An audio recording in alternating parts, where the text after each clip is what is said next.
Vanessa, ¿cómo estás? Acá Carla Pelliza, Jonathan Eguier y Edgardo Moca te saludan. Hola, ¿cómo están? Buenas tardes, Carla, a todo el equipo, a Edgardo y a toda la audiencia del Destape, un gran saludo. Gracias por atendernos, Vanessa. Bueno, vos estuviste en la plaza, decinos qué te pareció la jornada de hoy. Bueno, la verdad que fue como toda jornada popular, como todo encuentro del pueblo en la calle, una jornada de protesta, pero de fiesta, de reivindicación de los valores, de los principios y del rumbo que entendemos que necesita la Argentina y los argentinos de a pie, cada uno, cada una, para salir adelante, ¿no? Uh-huh. ¿Cómo viste? Bueno, leyeron un comunicado, si querés contarnos un poco cuál es el espíritu, porque desde acá nosotros vemos que claramente pueden ser consignas que se pueden tomar o están pensadas para eso, ya pensando en lo que es un proyecto para un futuro gobierno también.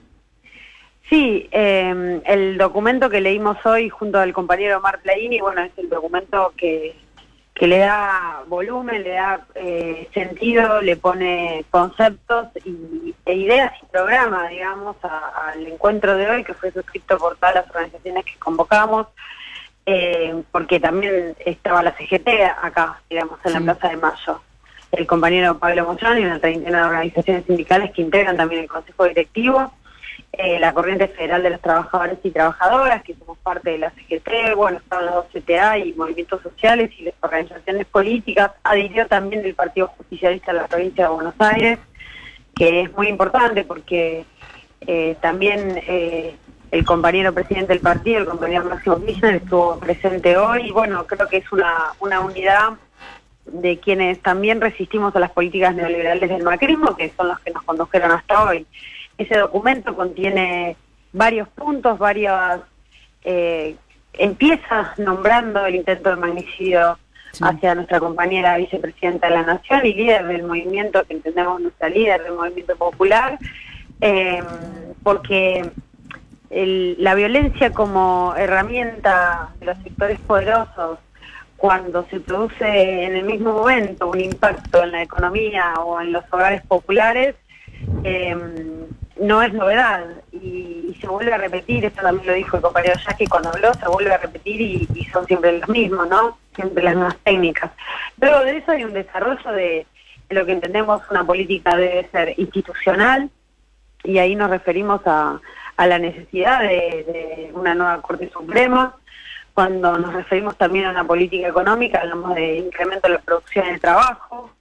Cuando nos referimos a la situación del poder adquisitivo y en definitiva al reparto total de los ingresos en nuestro país con relación al Producto Bruto Interno, en un momento donde estamos 60 para el capital y 40 para el trabajo, hablamos de la inflación y de que no se puede hacer frente a ese flagelo. Realmente hoy es un flagelo, simplemente ir al supermercado, ir de compras para lo básico, para los alimentos. En los hogares ni hablar, si un trabajador, una trabajadora con todo el derecho que lo ampara decide comprarle ropa a sus hijos o quiere darse algún gusto que no sea comer, ¿no? Porque parece que hoy solamente un trabajador, una trabajadora con los sueldos, muchos sueldos debajo de lo que entendemos que es la canasta básica, parece que solo tiene derecho a comprar alimento y apenas llega. Entonces no podemos estar en esta situación, que es fruto de las políticas que se vienen implementando con Mauricio Macri. O sea, Mauricio Macri implementó una política de desguace total de lo que venían siendo los 12 años de crecimiento del país, crecimiento en los hogares y crecimiento en las industrias, crecimiento en todo sentido, ¿no? La crisis que empezó a atravesar nuestro país, luego vino una pandemia, luego vino una guerra y seguimos con el Fondo Monetario a 3 meses revisando las políticas económicas y no hay resultados para el pueblo trabajador. Entonces también la inflación tiene que ver con controlar los oligopolios y los monopolios, porque son los generadores de la inflación, principalmente nuestros alimentos, ¿no? El precio de los alimentos. Esto contenía, todo esto que estoy enumerando, contenía el documento que la verdad celebramos habernos encontrado con tantos trabajadores y trabajadoras y celebramos la esperanza que nos generó el acto de hoy, porque ese es el mensaje que nos queda y nos quedó a muchos y a muchas que pudieron hacerse presentes y a tantos otros y otras que no pudieron, pero que necesitan también tener una perspectiva hacia 2023. Hoy Máximo dijo, los que aceptaron durante la pandemia ganar menos, hoy están esperando que dejen de traicionarlos y que no podemos darnos el lujo de la tristeza, el lujo del no se puede. ¿Te parece que para intentar entender o ver qué es lo que opinás vos sobre esta frase, qué es un resumen de todo eso que vos venías mencionando, de cómo se venía con determinadas promesas que todavía no se pudieron cumplir y que hoy ir al supermercado es un flagelo? ¿Cómo ves eso? Sí, en la pandemia los trabajadores y trabajadoras, cuando el compañero refiere a que aceptaron, es que las suspensiones rebajaron un 25% del sueldo de los trabajadores y trabajadoras registrados, que en función de estar con el aislamiento preventivo social obligatorio, recordemos, aceptaron en muchos casos que se aplique esta resolución de las suspensiones, que hace que un trabajador suspendido cobre el 75% de su sueldo. Sí. Además, también recordemos que el apoyo que hizo el Estado con las OTP, pagando la mitad del salario de los trabajadores y trabajadoras, y lo que seguimos esperando, y lo que sigue esperando el pueblo más humilde, es que ese esfuerzo que le faltó hacer al empresariado, pues lo haga, porque el año pasado se creció un 10% en la Argentina, y cuando no se crecía, la pusieron los trabajadores, pero resulta que cuando se crece también la tienen que poner los trabajadores. Esa es la cuestión que se está reclamando. El pueblo fue sabio y supo colaborar en un momento de pandemia mundial. Ahora bien, necesitamos que también quienes tienen el poder económico apliquen la misma lógica, ¿no? Porque si no, quienes ceden, valga la redundancia de ese título que congregó a los empresarios en el Congreso de IDEA, en el coloquio de IDEA, quienes ceden siempre son los trabajadores y trabajadoras. Y nosotros no estamos hablando de ceder, estamos hablando de justicia social. Vanessa, ¿qué tal? Edgardo Moca te habla.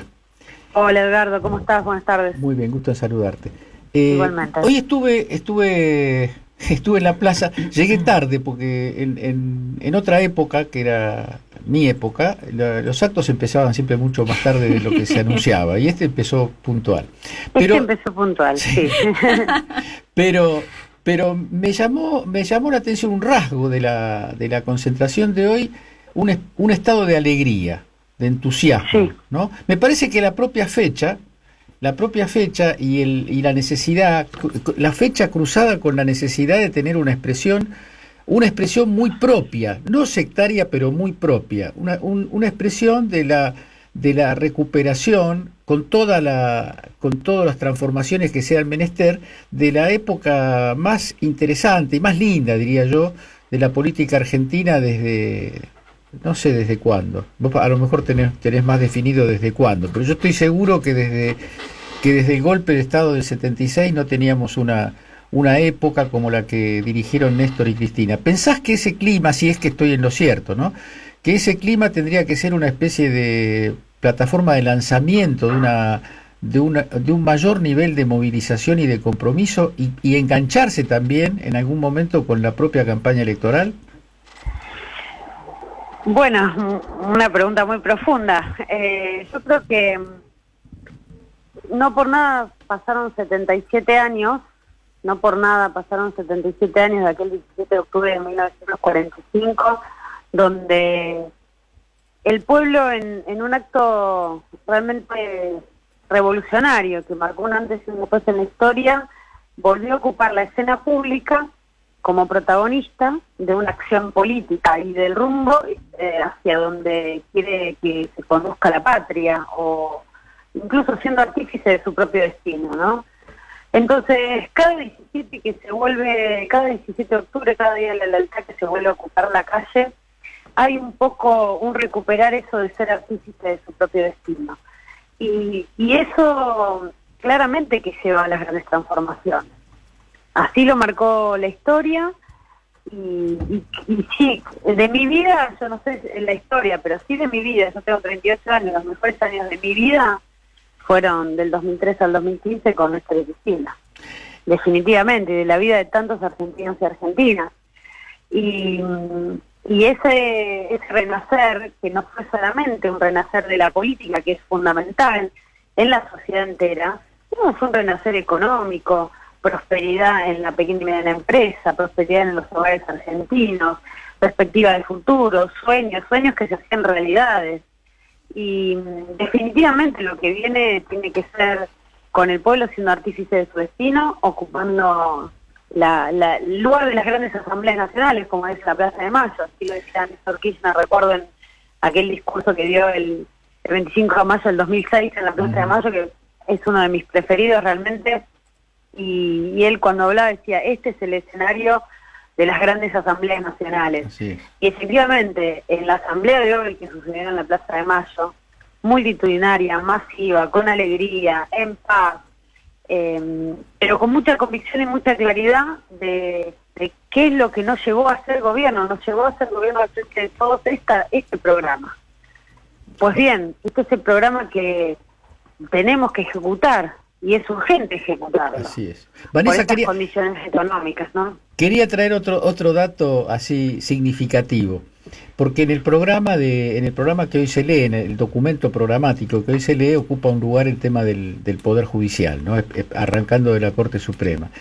Y no está muy de moda hablar de que, no sé si 3 o 4 días antes del 17 de octubre, cuando Perón estaba preso, hubo una marcha de la democracia, digamos así, de Juntos por el Cambio de esa época, digamos, desgraciadamente acompañada por algún sector de izquierda, que levantó la consigna todo el poder a la Corte Suprema.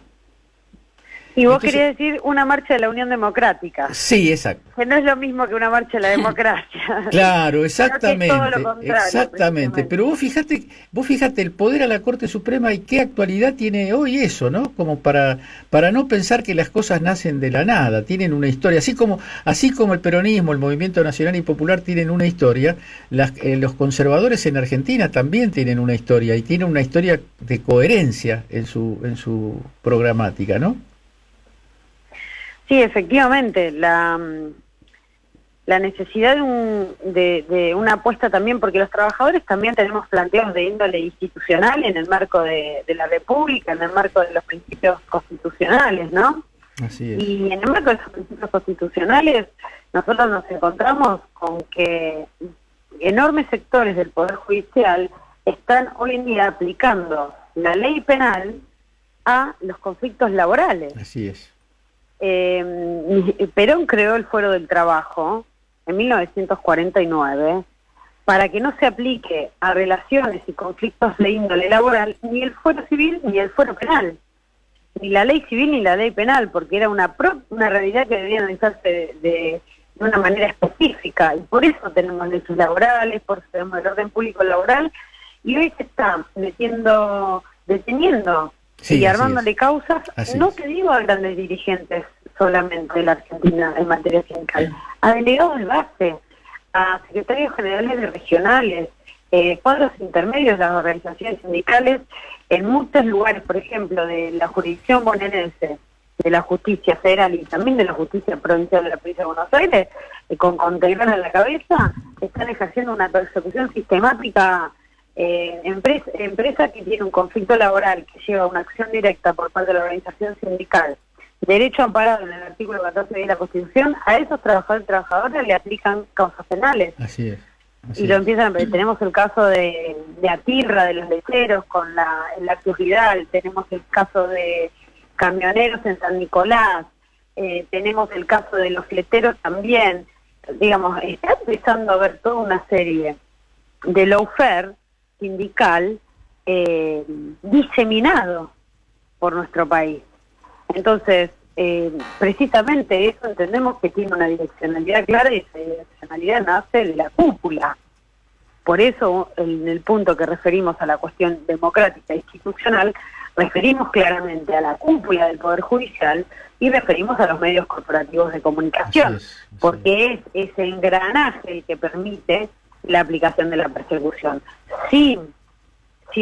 Lo uno sin lo otro no terminan de ser efectivos, entonces se retroalimentan mutuamente. Vanessa, te llevo una vez más para el lado, para la cuestión sindical estrictamente económica. ¿Cómo estás viendo? Porque plantearon temas suma fija, es algo que se está charlando mucho. Alberto hoy ya habló de un bono para los sectores vulnerables, también lo dijo Sergio Massa en su momento este fin de semana. Las paritarias se están cerrando ya arriba del 90%, cerca del 100%, camioneros está pidiendo de hecho 131%. ¿Cómo estás viendo ese nivel de discusión con números que hace un año por ahí nos parecían exorbitantes y hoy con suerte si pueden empatarle a la inflación? Sí, bueno, efectivamente lo que nosotros planteamos es que no hay una antagonía entre paritarias y suma fija, que es paritarias y suma fija. Son las dos cuestiones complementarias, así como precisamente Néstor lo hiciera en aquellos primeros decretos del gobierno, donde no solamente en el decreto se establecía la suma fija, sino que además se clarificaba cómo era el proceso negocial de la paritaria. Es decir, se necesita un ámbito, porque aparte también la reivindicación de la paritaria tiene que ver con el ámbito que por excelencia permite la puja distributiva de nuestro país. Ese ámbito debe ser cuidado, respetado y protegido, pero lo que está sucediendo es que con la paritaria sola no alcanza. Entonces estamos necesitando un apoyo del Estado, como se hizo en momentos críticos, como también se hizo incluso al comienzo de nuestro gobierno, firmado por el presidente Alberto Fernández al comienzo de nuestro gobierno. Entonces, la suma fija viene a complementar en un momento crítico la puja que se realiza en la paritaria, que no está siendo posible de alcanzarse. ¿Por qué? Porque vos podés negociar reapertura cada tanto tiempo, sí, para ir más o menos empardándola la inflación, pero cuando la empardaste ya te quedaste atrás porque empezó a aumentar la del mes siguiente. Entonces, ese escenario lleva a tener una política un poco más completa en la materia que nos permitiría empardar o ganar un poquito o llegar ahí, pero no perder, digamos. Claro. Y además también, sí, esto inevitablemente tiene que ir combinado con una política severa en materia de precios. Severa, porque si no, también cada cosa que se da, cada política pública que se implementa, que mejora el poder adquisitivo un poco, es absorbido y es capitalizado nuevamente por los sectores del capital que forman los precios. Entonces, es como decía el general Perón, valga hoy lo más que nunca. Perón que decía, cuando los precios suben por justa causa, deben subir los salarios. Pero cuando los precios suben injustificadamente, deben bajar los precios, ¿no? Me parece que vale para el día de hoy. Y te hago la última, Vanessa, y prometo que ya te liberamos, porque hoy desde Obras Sanitarias la otra parte de la CGT, que no estuvo presente en la Plaza de Mayo, volvió a rechazar el tema de la suma fija, o por lo menos no lo ponderó. Hubo ahí algunos cuestionamientos, lo comentaba Jonathan hace un rato, ¿no? Hacia la cámpora, no se decidieron plegar a la movilización a Plaza de Mayo. ¿Qué es lo que estás viendo que pasa ahí, ¿no? Entre los dos sectores. No, nosotros apuntamos a hablarle a la sociedad, a representar a la sociedad y a estar a la altura de lo que nos demandan nuestros trabajadores y trabajadoras. Creo que no son momentos para hablarse entre los dirigentes, no son momentos para mirar para adentro, mirarse el ombligo. Me parece que son momentos de ser solidario y solidaria, porque creo que nadie tiene derecho a negarle que un trabajador esté mejor si va a recibir y puede recibir una suma fija. Nadie tiene derecho a decir, no, yo por el esquema paritario no quiero esto. Porque aparte hay que entender una cosa, cuando se produce una mejora en el reparto total de los ingresos, esa mejora tiene efectos a su vez positivos, tiene una onda expansiva positiva, que es la de la recuperación del mercado interno y el círculo virtuoso que todos ya conocemos de la economía. Entonces, es no solo cortoplacista, sino mezquino decir que uno no está de acuerdo con una suma fija. Creo que hay que mirarlo con visión estratégica, porque en la CGT no solamente hay compañeros y compañeras que tienen la obligación de negociar paritarias en su sector, también o debe haber una dirigencia que esté a la altura de conducir el conjunto de la clase trabajadora argentina, ¿no? Vanessa, te agradecemos un montón por estos minutitos, que termines muy bien el día. No, muchísimas gracias a ustedes, les mando un saludo grande y un saludo a toda la audiencia. Abrazo grande.